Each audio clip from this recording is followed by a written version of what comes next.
மெட்ராஸை சுற்றி பார்க்க போகிறேன், மெரினாவில் வீடு கட்ட போகிறேன், நான் லைட் ஹவுஸில் ஏறி நிற்க போகிறேன், மங்காத்தாராணி போல வரேன். Hello friends, welcome to Dhanyashree family time. எல்லோரும் எப்படி இருக்கீங்க? மெட்ராஸை சுற்றி பார்க்கலாம் அப்படின்னு சொல்லிட்டு கிளம்பணும். அதாவது வந்து ஃபுல் அண்ட் ஃபுல் வந்து பார்க்க முடியாது. பார்த்திங்கன்னா இப்போ எல்லாேருக்கும் சம்மர் வெக்கேஷனில் இருக்கும். சம்மர் ரொம்ப வந்து வெயில் ரொம்ப அதிகமாக இருக்குது. அதனால் ஒரு 10 o'clock மேலே எந்த ஒரு இடத்துமே வந்து நம்மளால் பிளான் பண்ண முடியல. ஸோ ஏர்லி மார்னிங் நாங்கள் சென்னையில் வந்து எங்கேயாச்சும் சுற்றி பார்க்கலாம் அப்படின்னு ஒரு ஐடியா பண்ணோம். பட் எங்கே போகிறதுன்னு ஒரு ஐடியா இல்லாமல் இருந்ததுனால சும்மா ஒரு ரைட் போகலாம் அப்படின்னு சொல்லிட்டு பீச் ரோட் சூஸ் பண்ணி போனோம். ஸோ பார்த்துருப்பீங்க, Ripon building, Chennai central railway station, இந்த பக்கம் பார்த்திங்கன்னா Rajiv Gandhi government hospital. So இதெல்லாம் வந்து பார்த்திங்கன்னா எதுக்காக இதெல்லாம் நான் சொல்லிகிட்ருக்கேன் அப்படின்னா, நம்ம இப்போ இருக்கிற ஒரு அவசரமான ஒரு லைஃப் ஸ்டைலில் எந்த ஒரு இடத்தையுமே நம்ம வந்து ஒரு நின்று நிதானமாக பொறுமையாக பார்க்குறது கிடையாது. ஏன்னா நமக்கு அதுக்கான டைமும் இல்லை. இந்த மாதிரியான டைமில் குழந்தைங்களுக்கு வந்து நிதானமாக அந்த இடத்துல இருக்கிற டீட்டெயில்ஸ் வந்து சொல்லிகிட்டே போகணும் அப்படின்ற ஒரு எண்ணம் எனக்கு தோணுச்சு. ஸோ நம்ம டெய்லி பார்க்குற இடங்களாக தான் இருக்கும் இதெல்லாம். வந்து பார்த்திங்கன்னா சென்னையில் வந்து டூருன்னு நம்ம எங்கெங்கேயோ கிளம்பி போயிட்டு இருக்கோம். எல்லா இடத்துலையும் பார்க்கணும், எக்ஸ்ப்ளோர் பண்ணணும். அட் த சேம் டைம் நம்ம வீட்லேயே இருக்கிற சில விஷயங்களை வந்து நமக்கு அதனோட இம்பார்ட்டன்ஸ், அதனோட ஹிஸ்ட்ரி, அந்த டீட்டெயில்ஸ் நமக்கு தெரிய மாட்டேங்குது. இப்போ இந்த பீச் ரோட்லேயே வந்து பார்க்கும்போது தான் தெரிஞ்சது, நிறைய விஷயங்கள் வந்து நம்ம மிஸ் பண்ணிகிட்டு இருக்கோம். அதனோட வேல்யூ என்ன, இம்பார்ட்டன்ஸ் என்ன அப்படிங்கிறது நம்ம குழந்தைங்களுக்கு சொல்லணும்னு தோணுச்சு. ஸோ இப்போ பார்த்திங்கன்னா இந்த நேப்பியர் பிரிட்ஜில் வந்து செஸ் போர்ட் பேட்டர்னில் வந்து க்ரியேட்டிவாக பண்ணியிருப்பாங்க. ஸோ இதுக்கான ரீசன் என்ன அப்படின்னு தனியாக கேட்டால், அப்போது நான் வந்து சென்னையில் செஸ் வந்து காம்படிஷன் வந்து கண்டக்ட் பண்ணாங்க. ஸோ அதுக்கு ஒரு க்ரியேட்டிவாக அந்த மாதிரி பண்ணியிருந்தாங்க அப்படின்ற டீட்டெயில்ஸ் வந்து பார்த்துருப்பீங்க. ரிப்பன் பில்டிங் இல்லையா? ரிப்பன் பில்டிங் வந்து அதனோட இம்பார்ட்டன்ஸ் என்ன அப்படின்னு நம்ம கேட்டால், ஆக்சுவலி அது வந்து சென்னை கார்பரேஷனோட ஹெட் குவார்ட்டர்ஸ் இல்லையா? ரிப்பன் அப்போது இருந்த பிரிட்டிஷ் கவர்னர் ஜென்ரலோட நினைவாக அந்த பேர் வச்சுருக்காங்க. அது கட்டியே வந்து பார்த்திங்கன்னா 1909, ஆல்மோஸ்ட் வந்து ஒரு 100 இயர்ஸ்க்கு முன்னாடி, ஒரு செஞ்சுரியே முடிஞ்சு போச்சுங்க அந்த பில்டிங் கட்டி. ஸோ இந்த டீட்டெயில்ஸ்லாம் அவங்களுக்கு வந்து தெரியல. நான் வந்து சின்ன வயசில் அம்மா கூட சென்னைக்கெலாம் பஸ்ஸில் வரும்போது அம்மா சொல்லுவாங்க, விண்டோவில் சீட்டை பார்த்து உட்காந்துருவோம். அப்போ சொல்லுவாங்க, அது பேர் அதான் வள்ளுவர் கோட்டம், இந்த பக்கம் பாரு, இந்த பக்கம் அதான் பீச் தெரியுதுல, அதோ தெரியுது பாரு பீச் அப்படின்வாங்க. அப்படியே இந்த பக்கம் அந்த பக்கம் லெஃப்டாக ரைட்டாக நம்ம பார்க்குறதுக்குள்ள அப்போ இருந்த கன்ஃபியூஷனில் எது லெஃப்ட் ரைட்டுன்னு நமக்கு தெரியாது. இந்த பக்கம் பாருன்னுவாங்க, அந்த பக்கம் பாருன்னுவாங்க, எந்த பக்கம் தெரியுது அப்படிங்கிறதுக்குள்ள அந்த பிளேஸ் மாறி போயிடும்.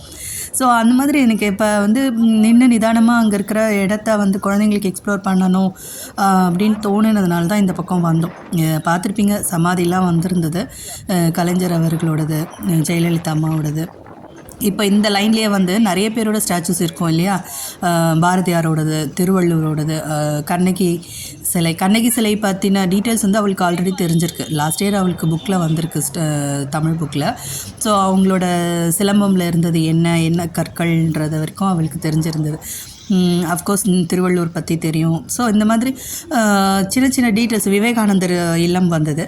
ஸோ அவரோட பற்றின ஃபிலாசபி அதெல்லாம் வந்து அவளுக்கு வாங்கி கொடுக்கணும். இந்த ஏஜ் வந்து ரைட் ஏஜ், அவளுக்கு வந்து சொல்லித்தரணும்.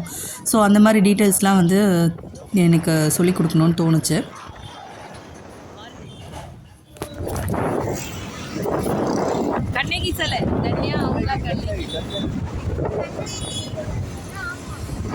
நம்ம சென்னை அப்படிங்கிற ஒரு இது வந்திருக்கு பாருங்கள். அது நம்ம சென்னை அப்படிங்கிறது ஒரு வேர்டு இல்லைங்க, இது வந்து ஒரு ஃபீல், ஒரு எமோஷன். அடுத்து வந்து பார்த்திங்கன்னா லைட் ஹவுஸ் வரப்போகுது. லைட் ஹவுஸோட இம்பார்ட்டன்ஸும் அவளுக்கு வந்து தெரிஞ்சிருந்தது. பட் சாய் குட்டி இருக்கார் இல்லையா, குட்டி, அவருக்கு வந்து லைட் ஹவுஸ்னால் என்ன அப்படிங்கிறது தெரியல. கன்னியாகுமரி லைட் ஹவுஸோட தமிழ் பெயர் வந்து தெரியல, கலங்கரை விளக்கம் அப்படிங்கிறது அவளுக்கு தெரியல. அது அப்போ தான் சொன்னோம். சாய் குட்டிக்கே அது வந்து எதுக்கு மேலே அந்த ஹைட்டில் வந்து லைட் வந்து அது என்ன ரொட்டேட் ஆகுது, ஏன் லைட் எரியும், இதெல்லாம் அவர் வந்து கேட்டுட்ருந்தார். அவருக்கு வந்து டீட்டெயில்ஸ் சொல்லிகிட்டு இருந்தோம். ஸோ இதெல்லாம் வந்து பார்த்திங்கன்னா உங்களுக்கும் ஒரு சின்ன ஒரு ஐடியா தான். இப்போது சில இடங்களுக்கு வந்து நம்ம வந்து ரெகுலராக போக முடியாது இல்லையா? பட் ஒன்ஸ் வந்து போனோம் அப்படின்னாலும் அங்கே இருக்கிற எல்லா விதமான டீட்டெயில்ஸ் தெரிஞ்சுக்கிட்டு எந்த ஒரு இடத்தையும் நம்ம வந்து அந்த இடத்தோட ஸ்பெஷாலிட்டியை வந்து நம்ம மிஸ் பண்ணாமல் வரணும். ஸோ அதுக்காக தான் இது ஒரு சின்ன ஒரு முயற்சி. பார்த்திங்கன்னா ஏரோப்ளைன் வந்து நமக்கு எவ்வளோ தான் வயசானாலும் வானத்தில் ஏரோப்ளைனை பார்த்த உடனே பாய் சொல்கிற ஒரு பழக்கம் நம்மளை விட்டு இன்னும் போகலை. எனக்கு குழந்த பிறந்து அவங்க பாய் சொன்னாலும் இன்னும் நான் ஏரோப்ளைனை பார்த்துட்டு பாய் சொல்லுவேன். குட்டிக்கு வந்து பைலட் ஆகணும்னு ஆசை. ஸோ அவரோட கனவு நினைவாகணும். அவர் வந்து என்னை பைலட் ஆகி என்னை வந்து ஃப்ளைட்டில் கூட்டிகிட்டு போவேன் அப்படின்னு சொல்லியிருக்காரு. ஸோ குழந்தைங்க வந்து நல்லா பீச்சில் வந்து ஃபன் பண்ணிவிட்டு என்ஜாய் பண்ணிட்டு இருந்தாங்க. நம்மளோட ஃபைனல் டெஸ்டினேஷனுக்கு வந்தாச்சு. குட்டீஸ் வந்து நல்லா என்ஜாய் பண்ணிகிட்ருக்காங்க.